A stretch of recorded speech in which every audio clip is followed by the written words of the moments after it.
ಆ ಊರಿನ ಜನರಿಗೆ ಬೆಳಗಾದ್ರೆ ಸಾಕು ನರಕ ದರ್ಶನವಾಗೋದಕ್ಕೆ ಶುರುವಾಗುತ್ತೆ. ಊಟ ಮಾಡೋದಕ್ಕೂ ಆಗ್ತಾ ಇಲ್ಲ, ನೆಮ್ಮದಿಯಾಗಿ ಒಂದು ಗ್ಲಾಸ್ ನೀರು ಕುಡಿಯೋದಕ್ಕೂ ಆಗ್ತಾ ಇಲ್ಲ. ಇಡೀ ಊರಿಗೆ ಊರೇ ಧೂಳುಮಯವಾಗಿದೆ. ಗುಡ್ಡದಿಂದ ಮಣ್ಣು ಸಾಗಾಟ, ಲಾರಿಗಳ ಓಡಾಟದಿಂದ ಗ್ರಾಮಕ್ಕೆ ಸಂಕಷ್ಟ. ಧೂಳಿದಂತ ಎಷ್ಟು ತ್ರಾಸ ಆಲೈತಂದ್ರೆ ಬೆಳಿಗಳಿಗೆ ತ್ರಾಸ, ಮಕ್ಕಳಿಗೆ ತ್ರಾಸ, ಸಾಲಿ ಹೋಗ್ಲಕ್ಕ ಹುಡುಗರಿಗೆ ತ್ರಾಸ.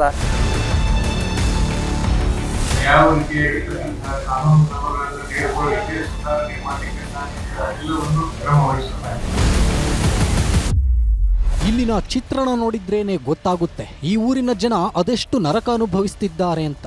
ಕುಡಿಯೋ ನೀರಲ್ಲಿ ಮಣ್ಣು, ತಿನ್ನೋ ಅನ್ನದಲ್ಲೂ ಮಣ್ಣು, ಪಾತ್ರೆಗಳ ಮೇಲೆಲ್ಲ ಧೂಳು, ದನಕರುಗಳಿಗೆ ಶೇಖರಿಸಿಟ್ಟ ಮೇವಲ್ಲೂ ಮಣ್ಣು. ಅಪ್ಪಿತಪ್ಪಿ ಮಳೆ ಬಂದ್ರಂತೂ ಮುಗಿದೇ ಹೋಯ್ತು, ಒಂದೇ ಒಂದು ಹೆಜ್ಜೆ ಇಡೋದಕ್ಕೂ ಆಗಲ್ಲ. ಆ ಮಟ್ಟಿಗೆ ರಸ್ತೆಗಳೆಲ್ಲ ಕೆಸರುಗದ್ದೆಗಳಾಗ್ತವೆ. ಅಭಿವೃದ್ಧಿ ಹೆಸರಲ್ಲಿ ನಡೀತಿರೋ ಕೆಲಸ ಇಲ್ಲಿನ ಜನರ ಜೀವ ಹಿಂಡ್ತಿದೆ. ಹೀಗಾಗಿಯೇ ನೊಂದವರ ಧ್ವನಿಯಾದ ನಿಮ್ಮ ನ್ಯೂಸ್ 18 ಕನ್ನಡ ನಮ್ಮೂರಲ್ಲಿ ನ್ಯೂಸ್ 18 ಅನ್ನೋ ವಿಶೇಷ ಕಾರ್ಯಕ್ರಮದ ಮೂಲಕ ವರದಿ ಬಿತ್ತರಿಸಿದೆ. ಇಲ್ಲಿನ ಜನರ ಸಂಕಷ್ಟವನ್ನ ಸರ್ಕಾರಕ್ಕೆ ತೋರಿಸೋ ಕೆಲಸ ಮಾಡಿದೆ.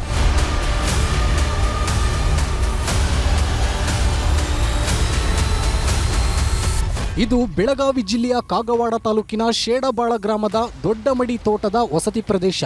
ನೆಮ್ಮದಿಯಾಗಿ ಊಟ ಮಾಡೋದಕ್ಕೆ ಆಗ್ತಿಲ್ಲ, ನೀರು ಕುಡಿಯೋದಕ್ಕೂ ಮನಸ್ಸು ಬರ್ತಿಲ್ಲ. ಮೈಗೆ ಹಾಕೋ ಈ ಬಟ್ಟೆಗಳು ಕೂಡ ಇಟ್ಟಲ್ಲೇ ಧೂಳು ನಿಂತಿವೆ. ಒಂದೇ ಒಂದು ಗಂಟೆ ಬಿಟ್ಟರೆ ಸಾಕು ಇಡೀ ಏರಿಯಾನೇ ಧೂಳುಮಯವಾಗುತ್ತೆ. ಇದಕ್ಕೆ ಕಾರಣ ಆಗಿರೋದೇ ಗುಡ್ಡವನ್ನ ಅಗೆಯುತ್ತಿರೋದು. ಕಳೆದೊಂದು ವರ್ಷದಿಂದ ಅಭಿವೃದ್ಧಿ ಹೆಸರಲ್ಲಿ ಇಲ್ಲಿನ ಗುಡ್ಡದ ಪ್ರದೇಶವನ್ನ ಸಮತಟ್ಟು ಮಾಡ್ತಿದ್ದಾರೆ. ಗುಡ್ಡದ ಪ್ರದೇಶವನ್ನ ಅಗೆದು ಸಮತಟ್ಟಾದ ಗದ್ದೆಗಳ ನಿರ್ಮಾಣ ಮಾಡ್ತಿದ್ದಾರೆ. ಯೋಜನೆಯೇನೋ ಒಳ್ಳೆಯದು, ಆದರೆ ಇಲ್ಲಿರೋ 200 ಕುಟುಂಬಗಳಿಗೆ ಶಾಪವಾಗಿ ಕಾಡ್ತಿದೆ. ಮಣ್ಣು ಕಲ್ಲು ಸಾಗಿಸಲು ನಿತ್ಯವೂ 100 ಲಾರಿಗಳು ಓಡಾಡ್ತಿರೋದ್ರಿಂದ ಇಡೀ ಊರೇ ಧೂಳುಮಯವಾಗಿದೆ. ಧೂಳ ಭಾಳ ಆಕೈತ್ರಿ, ಹುಡುಗರು ಸಾಲಿ ಹೋಗಕ್ಕೆ ಎಲ್ಲ ಪ್ರಾಬ್ಲಮ್ ಬರ್ಕೈತ್ರಿ. ಮತ್ತು ವಾಹನಗಳು ಹೋಗಲ್ರಿ, ಎಲ್ಲ ಭಾಂಡೆ ಮ್ಯಾಗ ಇದ್ರ ಮ್ಯಾಗ ಅಲ್ಲಿ ಧೂಳ ರೀ. ಒಟ್ಟು ಸಾರ್ಕಿ ರಾತ್ರಿ ಬಿ ನಿಧಿ ಹತ್ಬರ್ ಹಂಗ ಡಂಪರ್ಗಳು ಹೋಗ್ತಾವ್ರಿ ಬೆಳತಕ್ ಸತ್ತಕ್ರಿ. ಅಡಿಗೆ ಮಾಡ್ತಿರ್ತೇವ್ರಿ, ಹಂಗ ಡಂಪರ್ಗಳು ನೀರ್ ಹೊಡೆದ್ರೆ ಚಲೂರು ಹೊಡ್ಲಾದ್ರೆ ಎಲ್ಲ ಒಳಗ ಧೂಳ ಬರ್ತೈತ್ರಿ. ನ್ಯೂಸ್ 18 ವರದಿ ಎಫೆಕ್ಟ್. ಓಡೋಡಿ ಬಂದ್ರು ಆಫೀಸರ್. ಧೂಳು ಅನ್ನೋದು ಇಲ್ಲಿನ ಜನರನ್ನ ಹಿಂಡಿ ಹಿಪ್ಪೆ ಮಾಡ್ತಿದೆ. ಆದ್ರೂ ಯಾರೊಬ್ಬರೂ ಈ ಕಡೆ ಕಣ್ಣೆತ್ತಿ ನೋಡ್ತಿರ್ಲಿಲ್ಲ. ಶಾಸಕ ರಾಜು ಕಾಗೆ ಗಮನಕ್ಕೆ ತಂದರೂ ಪ್ರಯೋಜನವಾಗಿರಲಿಲ್ಲ.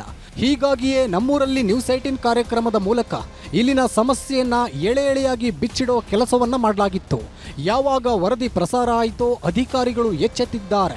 ಸ್ಥಳಕ್ಕೆ ಭೇಟಿ ನೀಡಿ ಜನರ ಸಮಸ್ಯೆಗೆ ಪರಿಹಾರ ಕಲ್ಪಿಸೋ ಅಭಯ ನೀಡಿದ್ದಾರೆ. ಗಣಿ ಮತ್ತು ಭೂ ವಿಜ್ಞಾನ ಇಲಾಖೆ ಅವರಿಗೆ ಮಾಹಿತಿಯನ್ನ ನೀಡಿ ಅವರು ಕೂಡ ಬಂದು ಸ್ಥಳ ಪರಿಶೀಲನೆ ಮಾಡಿ ಮಾಹಿತಿಯನ್ನ ತೆಗೆದುಕೊಂಡು ಹೋಗಿದ್ದಾರೆ. ವರದಿಯನ್ನ ನೀಡಿದ ನಂತರ ಕ್ರಮವನ್ನ ತೆಗೆದುಕೊಳ್ಳಲಾಗಿದೆ. ರೈತರ ಜಮೀನುಗಳ ಸುಧಾರಣೆ ಆಗ್ತಿರೋದು ನಿಜ, ಇದರ ಬೆನ್ನಲ್ಲೇ ಸಮಸ್ಯೆಗಳು ತಲೆದೂರ್ತಿರೋದು ಸಹ ಅಷ್ಟೇ ಸತ್ಯ. ಹೀಗಾಗಿ ಸಮಸ್ಯೆಗೆ ಆದಷ್ಟು ಬೇಗ ಮುಕ್ತಿ ಕಾಣಿಸೋ ಕೆಲಸ ಆಗಬೇಕಿದೆ. ಲೋಹಿತ್ ಶಿರೋಳ, ನ್ಯೂಸ್ 18 ಚಿಕ್ಕೋಡಿ.